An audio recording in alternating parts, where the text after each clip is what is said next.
જૂનાગઢના જૂના અખાડાના 4 સાધુઓને પદભ્રષ્ટ કરવાનો નિર્ણય લેવામાં આવ્યો। ભવનાથ ગિરનારમાં ચાલતા વિવાદના પગલે નિર્ણય લેવાયો।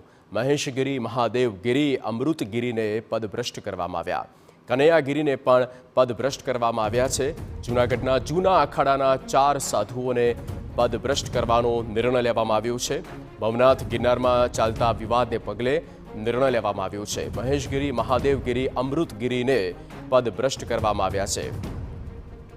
આ સાથે જ TV9 associate editor Jayesh Parker phone line પર। જયેશ, આ એક મહત્વપૂર્ણ નિર્ણય લેવામાં આવ્યો છે અને જેમાં જે જૂના અખાડાના 4 સાધુઓ છે પદભ્રષ્ટ કરવાનો નિર્ણય શા માટે, શું થયું હતું ઓવરઓલ?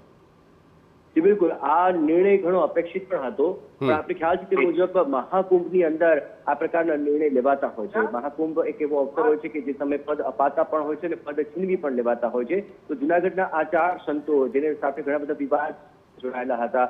ભૂતનાથ મહાદેવના મંદિરનો વિવાદ છેલ્લા દિવસોમાં ચાલ્યો, જેમાં મહેશગીરી નું નામ સામે આવ્યું હતું અને તેમણે જે આખો ગઢ પોકાર્યો હતો તેને કારણે આખરે તેમને બરતરફ કરાયા છે સાધુમાંથી।